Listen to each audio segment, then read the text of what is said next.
esta reflexión de votar a personas y a personalidades en tiempos de crisis y cómo son estos liderazgos. Intentaré hacer este recorrido y voy a utilizar un poco las elecciones norteamericanas porque me parece que son muy elocuentes para intentar explicar por qué todavía hay 72 millones de norteamericanos, y no están locos, que votan a Donald Trump, ¿no?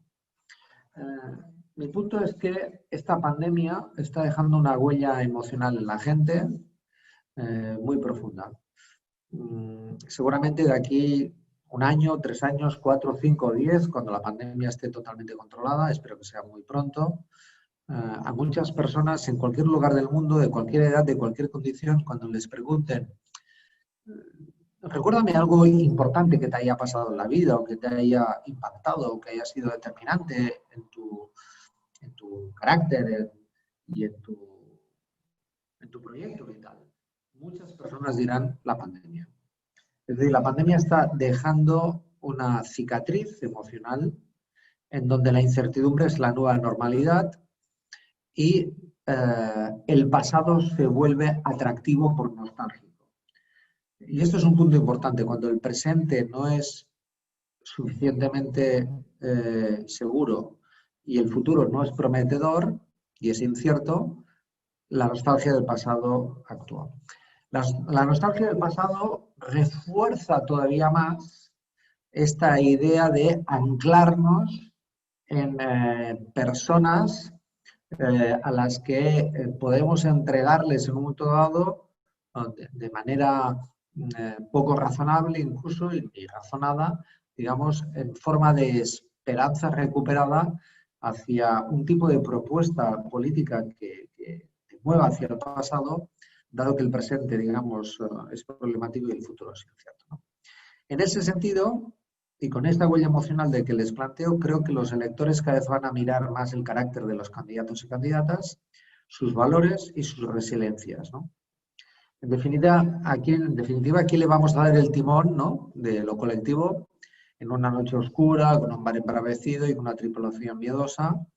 Y para mí la respuesta es a aquellas personas que generen confianza en base a sus capacidades técnicas, pero también en base a sus capacidades morales y en parte a su comportamiento ejemplar.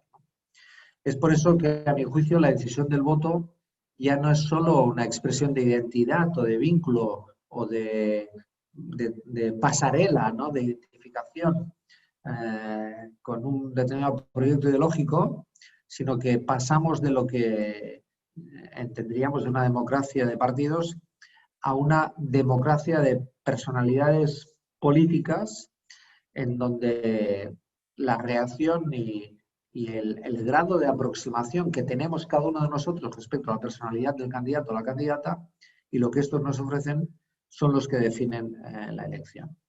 De hecho, para corroborar esta hipótesis y estas afirmaciones, en todas partes del mundo, cada vez más está creciendo el porcentaje de personas que deciden, que votan a la persona que lidera la lista independientemente del partido al que represente, ¿no? Y es muy interesante también ver que la personalidad se convierte en un elemento decisivo electoral. Fíjense, aquí, esto es salida de boca de urna del New York Times, las pasadas elecciones norteamericanas, pero es muy reveladora de por qué la personalidad se convierte, en este caso de Biden, una personalidad tranquila, acogedora, integradora, serena, moderada, se convierte en un elemento central en términos de campaña electoral y de atractivo electoral, ¿no? Y cuando se le pregunta lo mismo en relación a quien ya afirma que ha votado a demócrata o a republicano, de nuevo la personalidad y el temperamento del candidato y el contrario se convierte en un elemento decisivo, ¿no? Esto no lo digo yo, llevamos ya bastante tiempo estudiando y analizando por qué la confianza en líderes atractivos que nos gusten personalmente, con los que podamos tener un feeling y una conexión emocional, es algo determinante, lo sostienen Caprara y Zimbardo desde el 2004, y yo creo que los electores cada vez juzgan y evalúan más a los líderes políticos, también como el resto de las personas, con los mismos criterios que son empleados en la vida cotidiana, ¿no? A veces conocemos a una persona, aunque sea solo una primera presentación, y sentimos un feeling, sentimos un vínculo, una conexión, algo con lo que nos sentimos atrapados o seducidos o interesados o sencillamente predispuestos y abiertos a establecer el siguiente paso de conocimiento y de relación, ¿no? En ese sentido, y para acabar de rematar este concepto de votar personas, hagamos un repaso sobre personalidad y carácter, ¿no? No les voy a abrir ahora los vídeos para no entretenernos, pero es cierto que en la campaña electoral Donald Trump ha encontrado un par de momentos en donde, por muy sorprendente que os parezca, este momento en el que lanzaba su gorrita o bailaba prácticamente en las últimas 24, 36, 48 horas, con poca gracia, por cierto, pero con una naturalidad desenfadada, sin miedo al ridículo y con un cierto, digamos, una cierta autoconfianza en sus posibilidades, han sido los momentos de mayor pico, no solamente en las conversaciones digitales, sino también de mayor pico en términos de determinación del voto, ¿no? Tanto en el momento que empezamos a encontrar aspectos de la personalidad más allá de la retórica verbal o de la retórica, digamos, tuitera, encontramos otros vínculos, ¿no? Y eso lo sabemos desde hace tiempo. Peggy Naumann, la escritora de los discursos del presidente Ronald Reagan, ya publicó un libro muy importante en donde explicaba que el único secreto de Reagan fue tener carácter, ¿no? En términos de coraje, empatía, perseverancia, honestidad y paciencia, y lo lleva al extremo, lo sublima, lo eleva a categoría y afirma que eso es lo único que necesita una persona para tener éxito en la Casa Blanca. Y os puede parecer que exagera. No estoy tan seguro que exagere, más bien creo que nos da una pista muy reveladora de cuáles son las razones por las cuales un elector, y más en tiempos de zozobra como la actual, va a valorar el coraje, la empatía, la perseverancia, la honestidad y la paciencia de los candidatos o de los candidatos presidenciales, ¿no? En ese sentido, ¿qué atributos esperamos de un candidato? Hay mucha teoría y en un ambiente académico como este me he permitido, digamos, el exceso, si quieren, de hacer un pequeño recorrido académico. Les prometo que será breve, pero hay 4 abordajes diferentes para intentar responder a esta pregunta sobre qué carácter necesita tener un presidente, ¿no? El primero, de Miller y otros autores, que después de revisar las preguntas de revisar las respuestas a las preguntas sobre los aspectos positivos y negativos de los candidatos entre el 52 y el 84, hallaron 5 dimensiones de la personalidad política. Y antes de pasar a la siguiente, recuerden estas: coraje, empatía, perseverancia, honestidad y paciencia, ¿no? Pues analizando las respuestas a estas preguntas sobre aspectos positivos y negativos en un ciclo largo de casi 30 años, aparecieron esto: competencia, integridad, fiabilidad, carisma, apariencia, que tiene algunas pasarelas con las anteriores. Después, otros analistas y otros académicos, como los psicólogos Christopher Peterson y Matter Seligman, descubrieron 6 virtudes transversales a todas las tradiciones y culturas cuando hablamos de liderazgo. Y son sabiduría, coraje, humildad, justicia, templanza, trascendencia. De nuevo, algunos elementos muy parecidos y que se repiten en cada uno de estos enfoques o miradas sobre qué personalidad es la más atractiva para los electores, ¿no? Lo vemos proyectado en términos históricos, lo vemos también proyectado, digamos, muy recientemente en algunos liderazgos emergentes.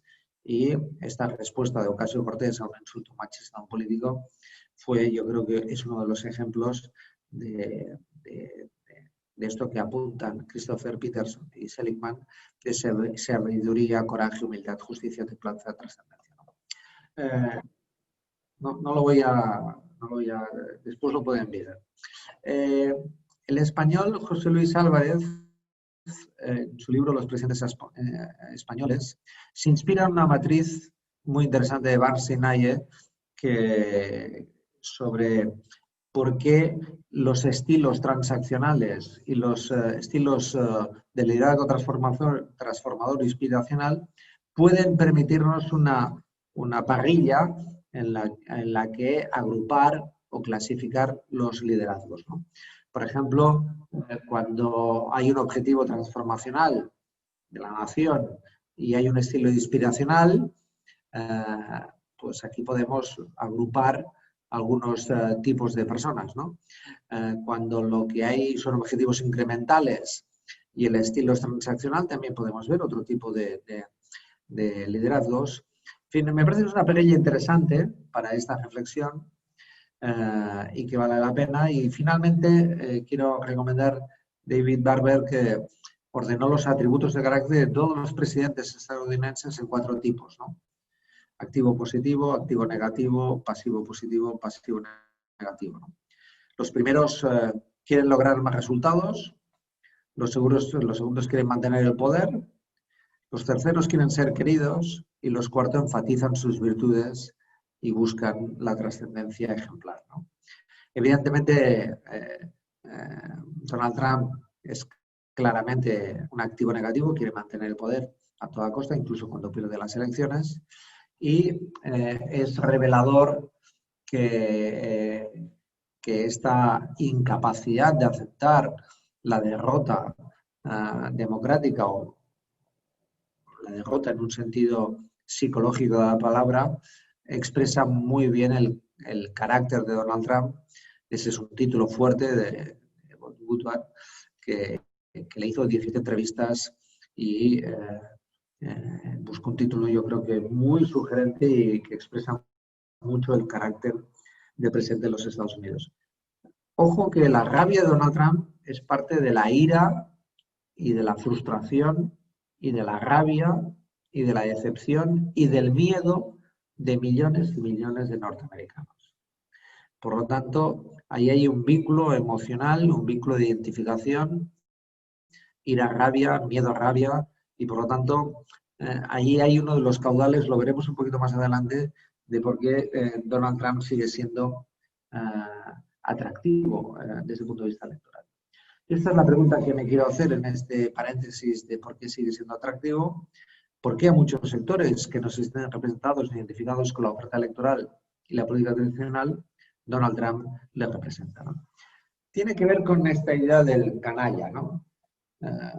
Para la gente perdedora, para los perdedores, los losers, alguien que esté dispuesto a ganar, aunque pierda, aunque se le considere un perdedor, aunque se le quiera marginar, al que se le quiera apartar, al que no es llamado a la mesa. Hay un vínculo interesante con Donald Trump como un canalla audaz que con todo tipo de argucias vence al destino predeterminado. Y eso, aunque os pueda resultar paradójico y sorprendente, es atractivo para los electores, sobre todo para aquellos electores que están atrapados por el miedo y la incertidumbre y que pueden derivar ese miedo e incertidumbre en frustración profunda y en ira sociopolítica, ¿no? Para Donald Trump, su modelo no es el mérito, sino la audacia desafiante, el tipo que es capaz de hacer trampas para ganar, que no pretende ser amado ni respetado, pero sí admirado y odiado por su osadía y por su audacia y por su capacidad competitiva, ¿no? Quieren esta expresión, me parece que es interesante, no busca tanto el voto, sino el like, ¿no? Es decir, quiere ser admirado, ¿no?, por esa capacidad competitiva a cualquier extremo, ¿no? Escribí justo la noche electoral el análisis principal del diario El País sobre Trump y por qué no es un accidente y por qué el candidato republicano, independientemente de que él lidere o no lidere el trumpismo, representa profundos cambios en la política norteamericana y también global. A este hilo, Pierre Rosanvallon, que es un sociólogo francés, acaba de publicar un libro muy importante sobre por qué el trumpismo y lo que representa el trumpismo y este tipo de populismo ha entendido mejor que la política democrática algunas de las nuevas necesidades de protección y representación de la política. Atentos a esto, protección y representación. Y creo que Trump no es un accidente, aunque se vaya, aunque se le haya vencido electoralmente, pero hay ahí no son de 72 millones de votos y un porcentaje de votos en el territorio, de presencia territorial, de presencia en las cámaras, de presencia en congresistas y senadores. Si no hay una alma política en los Estados Unidos que no es representada por los demócratas y no es representada por la política tradicional del establishment, a la que Donald Trump representa. Por lo tanto, hoy Estados Unidos no está dividida entre demócratas y republicanos, está dividida entre establishment y anti-establishment, que es otra cosa, con lo que eso significa de un porcentaje de votos extraordinarios, ¿no? Es interesante para comprender esto cosas que le han pasado al propio Donald Trump, ¿no? Quizás encarnó muy bien en el 2016 este desafío al establishment y por qué contra pronóstico y contra el 90% de los endorsements y contra las cartas de centenares de premios Nobel y contra toda la opinión, digamos, más tecnocrática, contra Wall Street, contra todo, ganó. Y ese mismo carácter quizás le ha llevado a perder en el momento de la pandemia. Hay quien me pregunta hasta qué punto su comportamiento, su temperamento en la pandemia, no solamente en la fase final cuando él se contagia, sino durante toda la distancia y toda la campaña electoral, ¿en qué momento se produce el break, la distancia importante entre Donald Trump y Joe Biden? Pues se produce en abril, justo después de que la pandemia saltara con contundencia a los Estados Unidos, entre comillas, desde Europa, y en 20 días de abril, del 4 al 24, Donald Trump tiene una inversión de voto y de expectativas de voto de 15 puntos, ¿no? Por tanto, cómo ganamos y perdemos influencia y cómo ganamos y perdemos el poder tiene que ver con el carácter, y a veces el mismo carácter te lleva a ganar y el mismo carácter te lleva a perder. Por lo tanto, sí que las circunstancias influyen y son determinantes, ¿no? En todo caso, me parece que de nuevo es una demostración, tanto en la victoria como en la derrota, porque el carácter sigue siendo determinante. Y este es un libro que hay que leer, pues, si queréis entender cómo funciona esta delegación de confianza de los electores en sus candidatos y en sus representantes.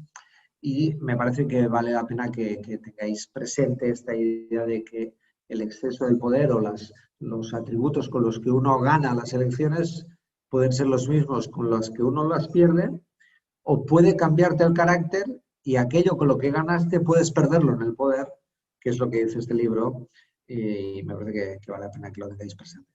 David Owen, en El poder y la enfermedad, también explica mucho por qué el poder cambia el carácter de nuestros dirigentes, por qué nos seducen hace un año con una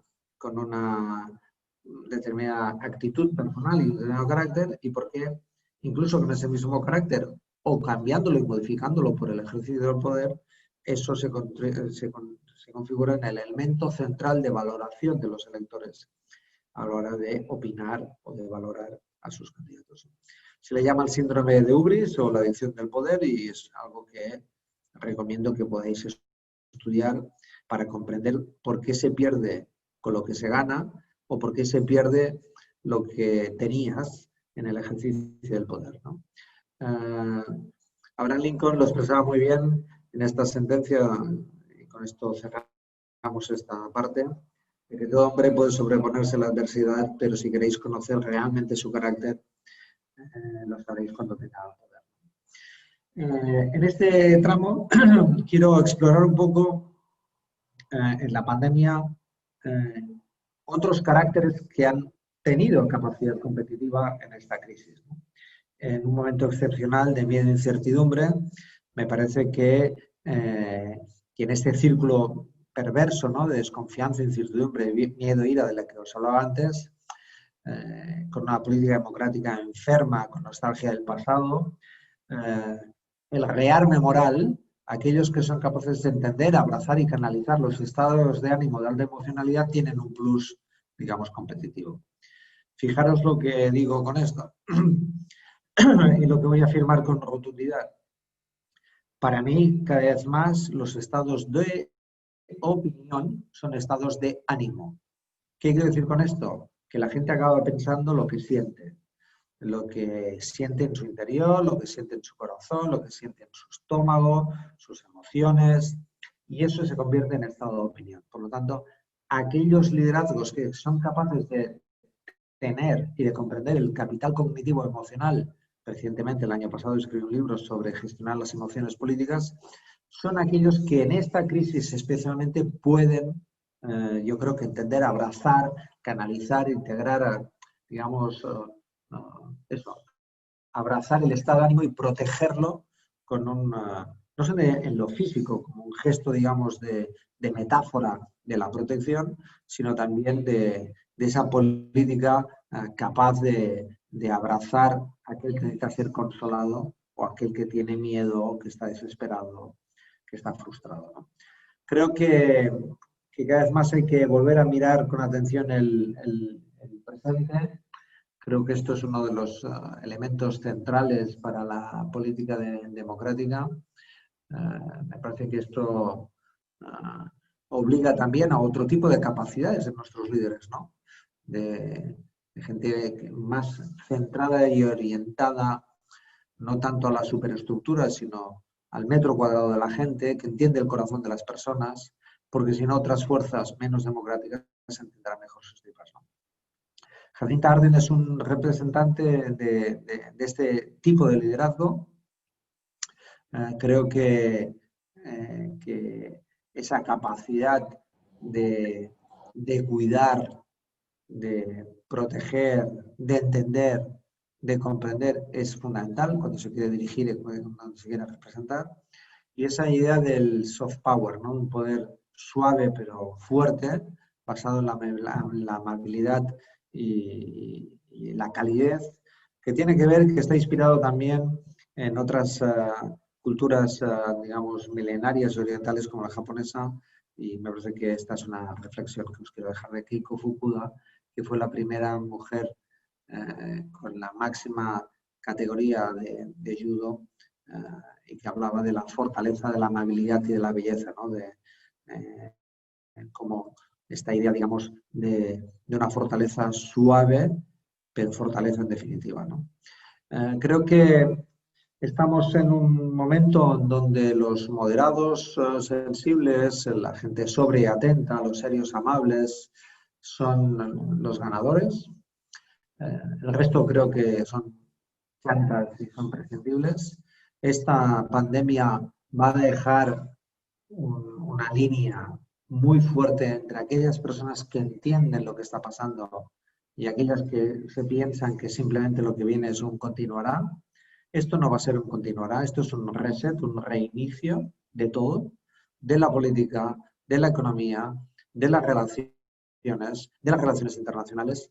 Y creo que de nuevo estamos viendo, y acordaros de la escritura de discursos de Ronald Reagan, qué valores son aquellos que están siendo especialmente valorados, en muchos casos asociados al liderazgo de las mujeres, que tiene que ver con honestidad, empatía, transparencia, claridad, gestión de las emociones y una manera, digamos, de gestionar esos valores muy especiales, ¿no?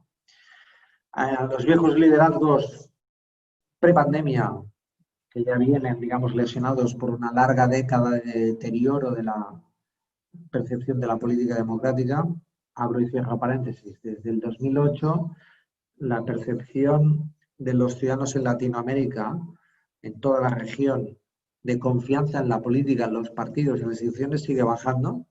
Digo desde el 2008, por lo tanto ha habido, por ejemplo, en nuestro país, en Argentina, varios gobiernos y varios presidentes y varios estilos, ¿no? Pues desde el 2008 sigue bajando inexorablemente.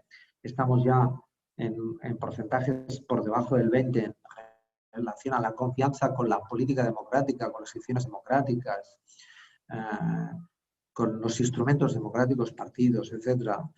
En este contexto viene la pandemia y creo que la pandemia va a obligar a un rearme moral más que ideológico, un rearme valórico más que ideológico, un rearme, digamos, actitudinal y de comportamiento más que ideológico. Y en ese sentido creo que estamos viendo digamos, algunas trazas de lo que puede ser esta política que más que exclusivamente propuestas técnicas, lo que hace es buscar una reconexión valórica importante, ¿no?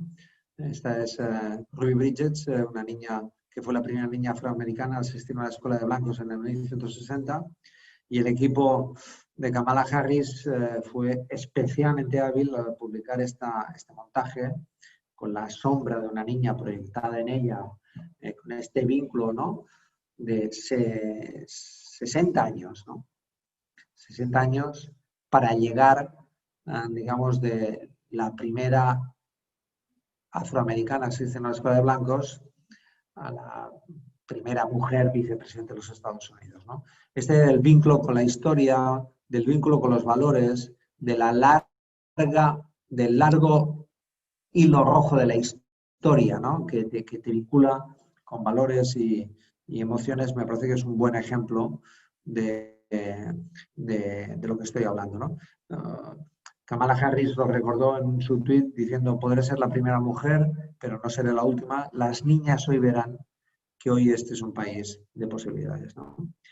En estos tiempos de populismo arrogante, creo que la moderación y la templanza pueden ser la mejor arma para resistirlos y derrotarlos, y también para reconectar con este vínculo emocional. No me arrugo ni me achanto para reivindicar que creo que la moderación hoy es la más progresista de las actitudes, la que cree en la razón ponderada como nervio de la política, que creo que necesitamos líderes prudentes y moderados, capaces de superar, digamos, este desafío, este reto colectivo, esta frustración colectiva, y que se puede hacer en base no tanto a su simpatía o audacia, sino a su sentido de la responsabilidad, a su capacidad empática, a su capacidad de ponerse en el lugar del otro. Y me parece que la construcción de consensos, no solamente políticos o sociales, es imprescindible, y que los líderes del futuro no solamente buscan consensos, sino que son moldeadores de consensos, capaces de hacerlo, ¿no? Me gusta mucho esta frase de Joe Biden, de su primera rueda de prensa, justo después de ser finalmente proclamado vencedor de las elecciones, en donde intenta cruzar y cerrar la grieta, en este caso norteamericana, superar, muy consciente de lo que significan 72 millones de personas que hayan votado a Donald Trump, a los que no convierten no solamente ni en enemigos, sino que no ridiculiza, no denigra, no desprecia, sino que intenta comprenderles e intenta abrazarles en una política de integración, ¿no? Creo que además en esta fase no es necesario tener todas las respuestas para generar certezas. Creo que vamos a necesitar liderazgos inspiradores, capaces de iluminar, orientar, dar sentido, y que estos atributos más valóricos responden mejor a la pregunta que yo me hacía, ¿no?, al principio de esta exposición, y es ¿por qué votamos? ¿Cuáles son las razones por las cuales votamos a unos o a otros, ¿no? Y sí, es cierto, la identificación ideológica, la identificación partidaria, los viejos clivajes derecha-izquierda o de cualquier otro tipo, peronista-antiperonista, siguen siendo muy importantes, evidentemente, con la coyuntura y las condiciones socioeconómicas, pero cada vez más el capital cognitivo, emocional y los valores asociados al mismo se convierten en elementos centrales en la toma de decisiones de voto. Creo que queremos líderes a los que más que seguir, obedecer, queremos respetar, admirar, reconocer y aceptar. La política y los políticos tienen poco poder, a pesar de mucho poder que tienen, es poco poder. Y necesitamos aceptar recomendaciones que nos hacen que igual no pueden imponer o no pueden regular. Y me parece que esta idea del respeto, ¿no?, y de la aceptación solo es posible con liderazgos valóricos, y ahí está buena parte del poder democrático, ¿no? El poder democrático tiene que ver con la capacidad regulatoria, la capacidad ejecutiva, la capacidad legislativa, pero hay un poder que tiene que ver con el comportamiento de las personas, con las voluntades de las personas, con el convencimiento de las personas. Hoy quizás en el Congreso se aprobará una ley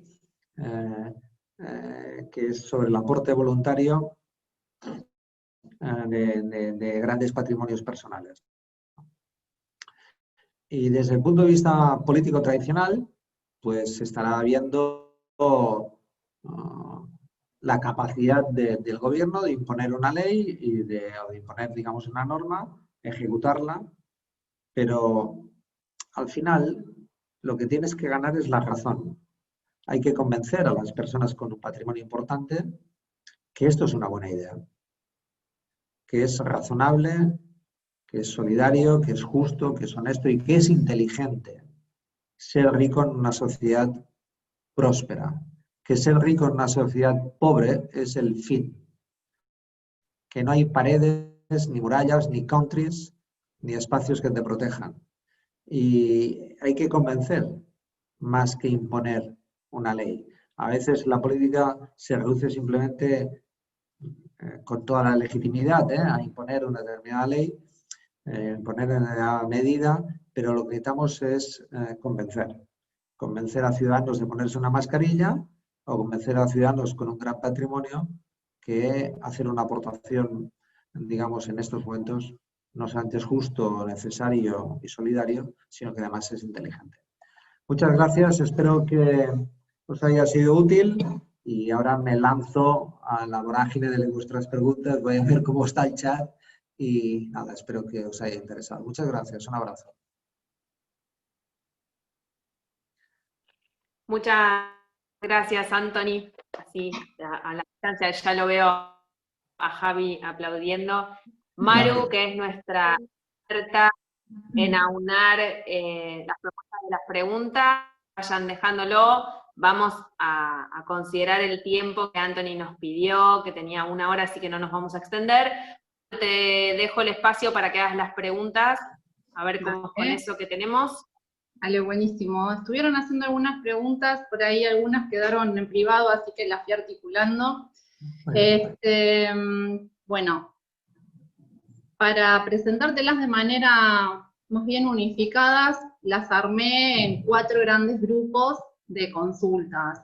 Una tiene que ver con el fenómeno en sí de votar personalidades, y lo que te queríamos preguntar es si para vos es algo que vino para quedarse o solamente se expresa en un momento donde los liderazgos son hiperpersonalistas.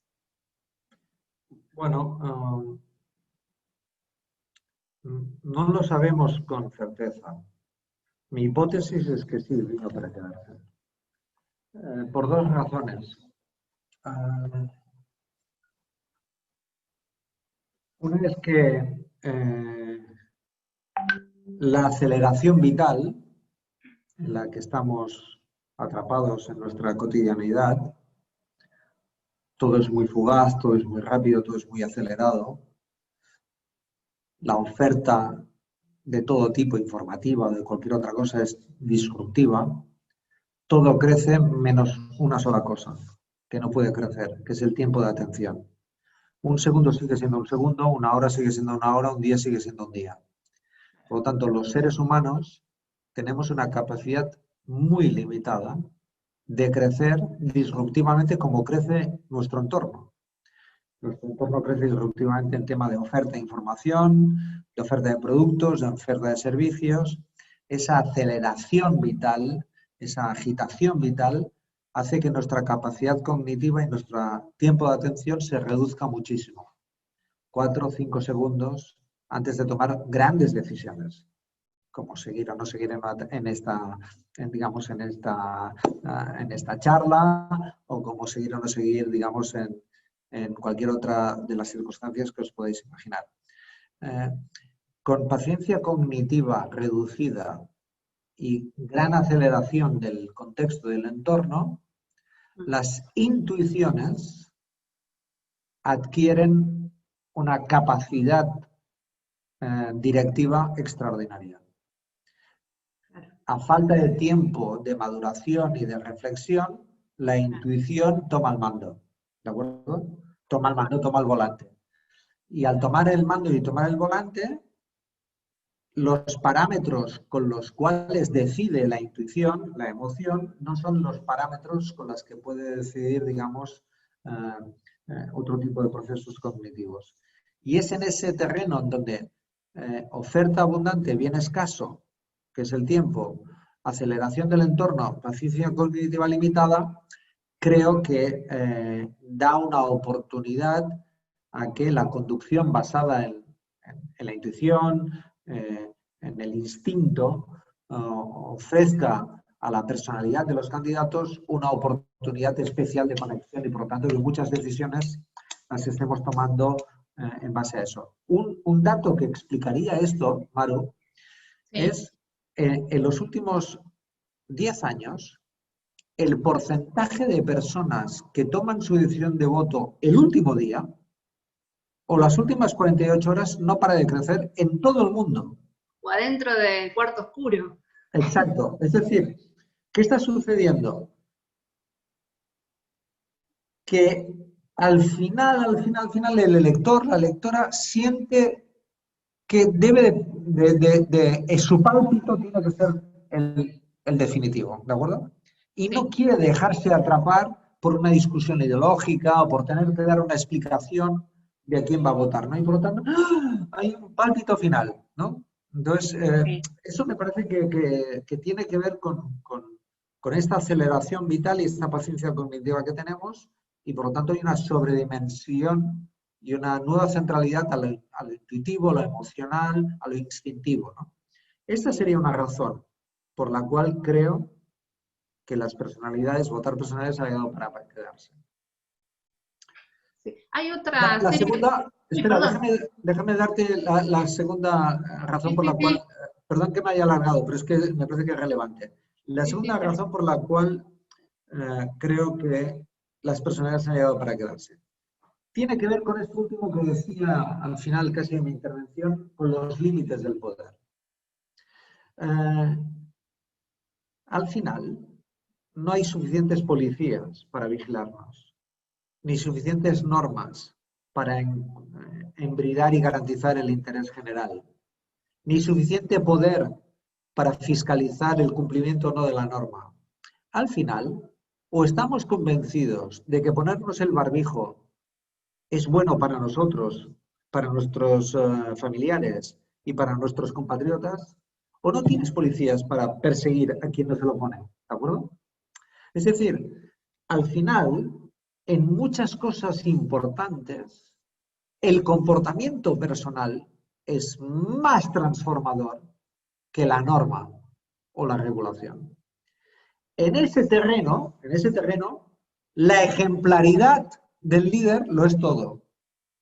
O sea, no lo hago porque me obligas, lo hago porque me convences. Lo hago porque tu ejemplaridad motiva mi comportamiento. Y como creo que cada vez más hay menos poder político en la política, y en cambio hay más moralidad en la política como ejemplaridad, me parece que votar personalidades ha llegado para quedarse en tiempos paradójicamente de menor poder político y en donde el comportamiento de la gente es determinante. Por ejemplo, en el tratamiento de residuos, por ponerte un ejemplo, ¿qué lleva a una familia modesta a separar el vidrio del orgánico? O sea, nadie te premia, no tienes a alguien aplaudiéndote, no te bajan impuestos, nadie te felicita, lo cierras en una bolsita, lo tiras, no sabes qué es.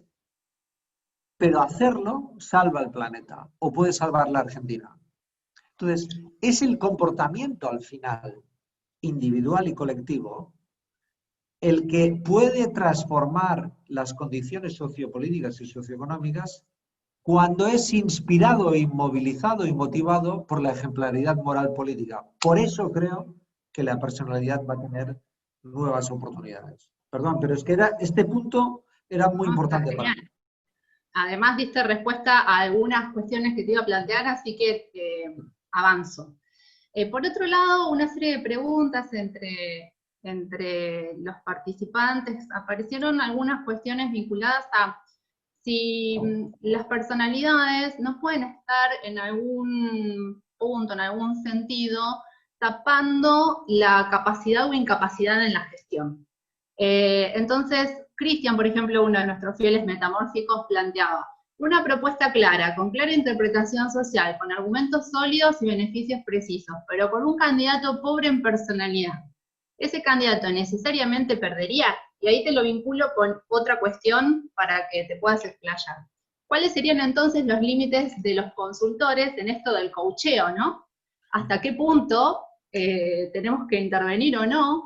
Y hasta qué punto también tapamos a veces lo genuino o tratamos de modelar en pos de esta búsqueda de que sea un candidato, un dirigente más seductor. Bueno, eso. ¿Cuál sería el límite de la intervención? Ok, sé que estamos entre colegas, pero yo habitualmente por una respuesta como esta cobro, pero no me lo tomen a mal. Pero no, voy a abrir mi caja de herramientas. No, 2 o 3 tips, no todos. No, me apetece mucho compartir y debatir estos temas. Bueno, a ver, 2 puntos. Yo creo que los electores tienen una capacidad para descubrir el maquillaje y la máscara. Sí, es cierto. O sea, pero vamos, no te sabrán explicar qué, cuándo, cómo o por qué, pero lo saben. Sí. ¿De acuerdo? Es decir, hay algo que los electores entienden muy rápidamente y es cuando hay una máscara, un maquillaje, un artificio. Y en esta crisis, más todavía. Es decir, yo creo que caen las máscaras y se desnuda, digamos, de manera transparente, de manera muy natural, de manera muy genuina. ¿Qué quiero decir con esto? Que a mi juicio, y esto es un comentario para nosotros, pensando en comunicación política, para los colegas, las tradicionales herramientas que hemos utilizado en la comunicación política de la persuasión, por ejemplo, la publicidad es persuasiva, son herramientas hoy menos competitivas. Es decir, no digo que no necesitemos buenos spots o buenas campañas. Lo que necesitamos sobre todo son buenas conversaciones. Que la auténtica persuasión tiene que ver con algo que no es la seducción de la impostura, sino que es la seducción de lo natural, del convencimiento, de un tipo de comunicación mucho más conversacional, capaz de convertir al líder político en un partícipe de una conversación compartida. No es tiempo de follow me, de síganme. Creo que las herramientas y técnicas asociadas a la persuasión publicitaria. Por ejemplo, ¿por qué en buena parte la demoscopia tradicional no está entendiendo buena parte de las cosas que están pasando por debajo? Porque le pide a la gente que opina, no mira lo que hace. Y lo importante hoy es mirar lo que hace la gente, no qué opina. Porque la opinión, como digo, es un estado de ánimo. Yo prefiero ver cómo se comporta esto, qué búsquedas estoy haciendo en Google, no preguntarle, bueno, ¿y usted quién va a votar? Entonces, me parece que las herramientas asociadas al lenguaje publicitario y las técnicas asociadas al lenguaje publicitario tienen serias limitaciones hoy para conectar, para competir y para entender. Entonces, eso. Y respecto al coacheo, yo justo antes de, pues habrá pasado hoy, dejadme que ponga una anécdota muy personal. Justo antes de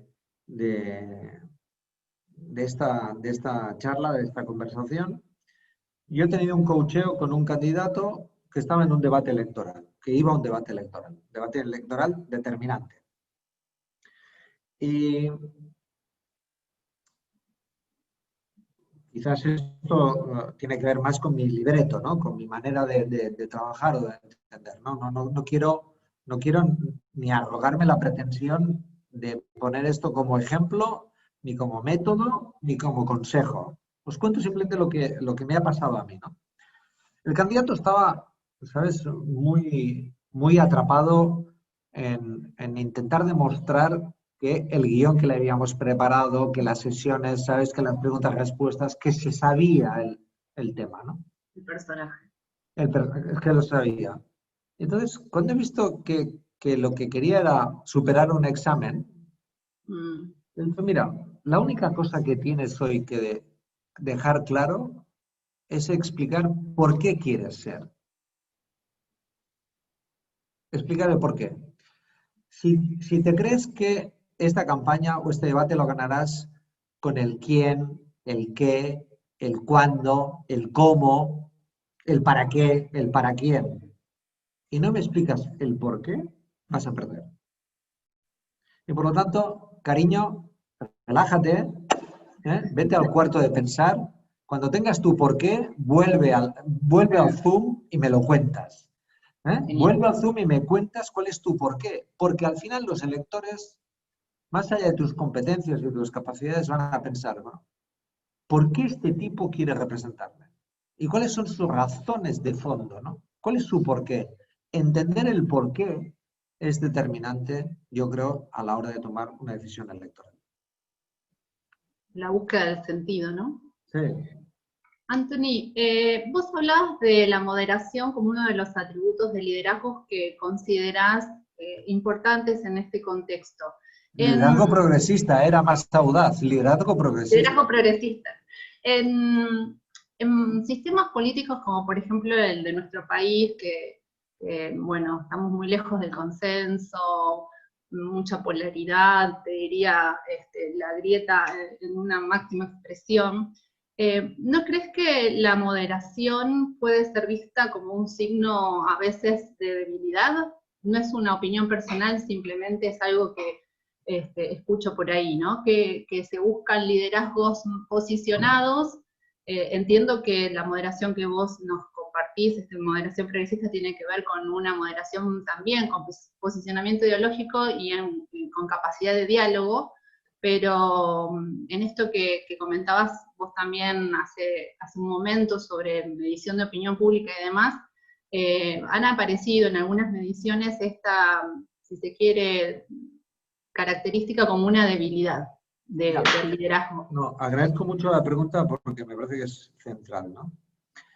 Quisiera primero precisar que cuando yo hablo de moderación, no estoy hablando de, digamos, de una posición, digamos, geométrica o física. No estoy hablando del centro, ¿de acuerdo? No es en una línea. El moderado sería el que está en el 5, entre el 1 y el 10, el que está en el 5. No estoy hablando de esto. No estoy hablando de esto. Estoy hablando de otro tipo de cosas que no es ubicación física, ni ubicación, digamos, ideológica. Tiene que ver con actitudes asociadas al liderazgo y al poder democrático. Te voy a poner 4. 1. no sería razonable, no es deseable, no es exigible que nuestros dirigentes dediquen el mismo tiempo a los argumentos a favor de una medida que a los argumentos en contra de la medida? A mí me parece exigible. Yo quiero tener delante, en el volante, en el timón, a un dirigente que pondera los argumentos a favor y en contra de cualquier decisión. Y que al menos le dedica un tiempo razonable a aquellos argumentos en contra de sus propios, de los argumentos que él defiende. No será razonable pedirle al que lleva el timón, al que lleva el volante, que ponga de manera equilibrada argumentos a favor y en contra antes de tomar una decisión. Esa moderación me parece progresista. Yo prefiero un dirigente, desde una perspectiva progresista, que evalúa, que pondera, que equilibra, que entiende que en cualquier decisión hay argumentos a favor y en contra, y que no toma la decisión que iba a tomar sin al menos dedicarle tiempo a escuchar, comprender y entender los argumentos en contra. ¿De acuerdo? Comprendido. Un primer argumento de qué tipo de moderación estoy hablando, que no es del 1 al 10 al 5. Fíjate lo que te acabo de decir. Tú puedes estar en el 8 y le puedo exigir al 8 que sus decisiones sean ponderadas y equilibradas y le presten el mismo atención a los argumentos a favor que en contra. Segunda moderación, el prejuicio. Yo quiero que mi dirigente, el responsable del interés general, del bien común, tome las decisiones por quién soy o por lo que digo. Ah, no. Tú eres amarillo y me es igual lo que digas. No, lo que digo es una buena idea. No. Me es igual. Eres amarillo. Claro. Por lo tanto, no es exigible a un dirigente cuando está gestionando el interés general que el prejuicio no sea su compañero y por lo tanto debe ser moderado y no ser ad hominem. Javier, que me parece que está en derecho, sabe perfectamente lo que estoy diciendo. Es decir, no es exigible esa moderación democrática, progresista, de no enjuiciar o no considerar a las personas por quiénes son, de dónde vienen, sino a dónde van, no por lo que son, sino por lo que dicen, no por lo que son, sino por lo que hacen. ¿No es eso el sentido democrático profundo? Un aspecto de la moderación, que es el apriorismo. Tercero, y ahí todavía te voy a rosca más. Sígueme. Si los retos a los que nos enfrentamos son tan profundos, por ejemplo, la transición ecológica y la transición sostenible en esta década del 20 al 30, en donde nos jugamos el planeta. Si los retos a los que enfrentamos son de este tamaño, ¿no será razonable, no será exigible, no será deseable que el líder sea capaz de construir mayorías irreversibles para los cambios que se necesitan? ¿O le vamos a pedir a un dirigente con el 50+1 que se enfrenta a un desafío de características hercúleas? ¿No será más razonable pedir dirigentes que sean capaces de generar mayorías irreversibles para los cambios? ¿Mayorías irreversibles para transformaciones profundas? ¿No se consiguen mayorías transformadoras, profundas, amplias, con un ejercicio moderado de integración, de acumulación de fuerzas? ¿No es esa la verdadera naturaleza de una política transformadora y progresista, que es hacer cambios irreversibles cuando el reto es tan mayúsculo? Pues ahí tienes 3 argumentos para los moderados, que no tiene nada que ver con la tibieza, digamos, híbrida, la tibieza, digamos, neutral, del que se pone en el medio, digamos, para no quedar, digamos, demasiado comprometido. No estoy hablando de eso, estoy hablando de otras cosas. Bueno, me he venido arriba, al final. Muy bueno. Ya estamos en horario, así que esto es rapidísimo. La última para cerrar, porque hablaste de Trump y no te hice ninguna pregunta sobre las elecciones de Estados Unidos.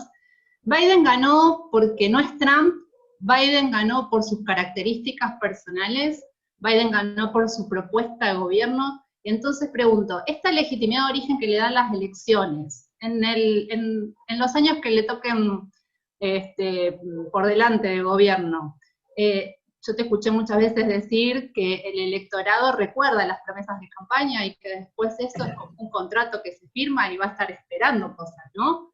Entonces, toda esta expectativa que se genera, ¿es porque no es Trump o por las características personales de Biden? Mira, es un poco pronto para decirlo, ¿no? Sí. Es un poco pronto para decirlo. A priori. Todavía no llegó. Ganó, pero todavía no llegó. No, pero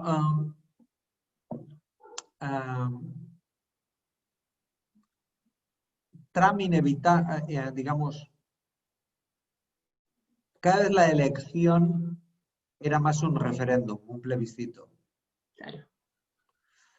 Y la única manera, cuando Trump te propone un plebiscito, no una elección, sino un plebiscito, la papeleta del no era Biden. Y por lo tanto, yo creo que perdió el plebiscito. Sí. Quizás podía haber ganado la elección, fíjate lo que te digo.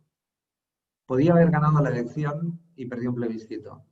Perdió el plebiscito porque en vez de considerar que las elecciones eran una elección, su narcisismo, su síndrome de hubris le llevó a hacernos que la pregunta no es demócratas o republicanos, sino Trump sí, Trump no. Y la papeleta del no era Biden. Dicho esto, Biden, a mi juicio, no es un buen candidato, pero puede ser un buen presidente. Bien. De hecho, su comportamiento la noche electoral y los días siguientes ha demostrado, digamos, una entereza y un sentido profundo democrático que para mí ha sacado al mejor Biden más que en la campaña, más que en los debates, que no estuvo especialmente brillante. Sí. Entonces, me parece que los electores van a empezar a descubrir que la papeleta del no tiene un nombre, que se llama Joe Biden, y tiene una vicepresidenta que se llama Kamala Harris y que puede permitir reconectar a Estados Unidos con el mundo, que lo necesitamos mucho. Bueno, muchas gracias a todos y a todas. Ha sido un placer, la verdad es que lo pasé muy bien. Gracias, Romina, por estar ahí. Creo que dije cosas al final que no había dicho antes, no sé si las hemos podido tomar nota o grabar o anotar. Sí, sí. En fin, me parece que ahí tenemos algunas pistas para escribir algún texto hacia adelante, o sea que muchas gracias por provocarme con las preguntas, porque creo que al final saqué alguna cosa que no tenía ni escrita ni pensada suficientemente. Gracias a vos, Anthony, gracias, Romina, y gracias por permitirme ser la voz de estos participantes que tan lindas preguntas hicieron. Y nos vemos, gracias. Chao, chao. A los participantes los invitamos a quedarse un ratito porque es nuestro encuentro de cierre, así que hagan una fiesta, perfecto. Hacemos ahora un after, hacemos el after. A la vuelta. Muy tarde. Cuando vengas a Argentina hacemos el after con vos, Anthony. Quédate tranquilo. Espero, Javier, espero que después de lo que me has arrastrado a esto, te marques algo, una copita o algo. Quédate tranquilo. Así será, estamos nosotros. Abrazo grande. Muy amable, Anthony. Gracias. Bueno, ahí estamos. Seamos los que estamos siempre, los amigos. Los amigos. Querido público metamórfico. Agradecerles a todos, estamos muy contentos, también estamos muy cansados, el año también trae cargas desde lo laboral, desde lo personal, desde lo emocional, pero bueno, muchísimas gracias de verdad a todos. Hay muchos colegas como Claudio Gareca, como Pablo Díaz, como Natalia, como Cristian, bueno, un montón de gente muchísimos que no quiero olvidarme de nombrar y agradecer. Inclusive hoy contamos con la presencia de algunos políticos, no nombramos en general a los políticos que están, pero los saludamos por privado y agradecemos también que se hayan prendido a esto. el año que viene va a venir con mucha sorpresa, así que van a ser los primeros en enterarse. Y bueno, nada, estamos felices y muy agradecidos de la fidelidad. Yo no hablo más, ahora dejo a las chicas. Yo simplemente quería agradecerles, vieron que a mí me tocó la gestión del chat, y la verdad es que hoy pensaba que, a mí me sale la poeta de adentro, así que lo voy a decir como me sale. Hoy pensaba que si Metamorfosis fuera realmente un libro, si pudiéramos compilar esto en un libro, muchos de los mejores párrafos son productos de las intervenciones de ustedes, de lo que motivaron a los participantes, así que les quería agradecer porque el pimponeo fue fundamental, fue muy rico, de un gran nivel, y además esto que decía Javi, nos acompañaron muchos durante todas las charlas, que en total fueron 10, porque teníamos programadas 8, después sumamos 2 más, por coyuntura, así que además de haber contado con especialistas que son los mejores en cada uno de los temas que tratamos, porque la verdad es esa, el COVID tuvo esto de positivo, entre comillas, ¿no? De poder acercarnos de otras formas a por ahí académicos, especialistas, consultores, que en otro momento hubiera sido imposible, esto lo dicen todos en los Zoom, ¿no? Últimamente, pero es la realidad, miremos el lado positivo, pero creo que la riqueza de Metamorfosis, además de que es un proyecto de amigos, es que ustedes estuvieron ahí acompañándonos, así que gracias, pero así de enorme. Bueno, hablo yo, así le dejo última a Victoria. Agradecerles muchísimo a todos los participantes. Cuando arrancamos esto, jamás pensamos que íbamos a llegar con este nivel de convocatoria y de fidelidad, como decía recién Javi. Tenemos muchos cuadraditos de asistencia perfecta, a los que agradecemos mucho, porque también Nati una, Javier otro, Ale también, veo un montón de gente que ha estado, Pablo también, Claudio, veo gente que ha estado muchísimo, enriquecido muchísimo también. Y Saura también, la veo, perdónale. Agradecerle también al equipo que está detrás, Joaquina, Julieta, Juli. Joaquina y Juli. Susana, que mi alumna, que ha estado con asistencia perfecta también, un beso grande para ella. Y también a la facultad, y a la universidad por apostar también a este espacio. Estamos muy agradecidos, ha sido una oportunidad muy linda de compartir conocimientos, parados en ningún lado, sino con la avidez de aprender, escuchar y ser mejores profesionales. Así que esperamos con muchísimas ansias el año que viene y poder seguir cultivando entre todos este espacio. Gracias también a los que fueron participando, a Diego, a Natalia, que fueron participando como moderadores de este espacio, que también enriquecieron las presentaciones. Así que un beso grande para todos, feliz año y nos vemos el año que viene. Toya, todo tuyo. Bueno, gracias. La verdad que estoy como con la emocionalidad a flor de piel, como diría Maru, porque parte de todo lo que fueron diciendo el equipo, Javi, Ale, Maru, Julieta y Joaquín, que son nuestro motor en esto, y pensar en el inicio de la propuesta del ciclo, fue pensar algo colectivo, fue disruptivo desde la propuesta que intentamos presentar, coral, como le gusta llamar a Javi, y creo que superó ampliamente nuestras expectativas. Personalmente me deja la sensación de una honestidad intelectual muy interesante, con motivaciones personales y profesionales que suman digamos, al proyecto colectivo que formulamos, y que en cierto sentido sostiene lo que fue el acompañamiento de esta propuesta desde el inicio por parte de la institución de la facultad, la aprobación de los disertantes, digamos, toda la vinculación y la buena onda que tuvimos con todas las personas que participaron y que se sumaron al ciclo con total amabilidad y amplitud de conocimientos. Así que agradecerles, no quiero sumar más palabras a esto. Gracias totales, y como dice Javi, Metamorfosis será el comienzo de un hermoso proyecto que espero tenga a todos ustedes como parte en un futuro no muy lejano. Gracias, nos vemos muy pronto. Un abrazo enorme. Que termine lindo su año y que empecemos un año mejor y con salud para todos y todas. Abrazo. Chao. Adiós. Adiós. Nos vemos. Nos quedamos hasta el final para despedirlos como si vinieran a casa. Correcto. Y por ahí hasta nos quedamos nosotros un ratito. Sí, sí. Ahí voy sacando.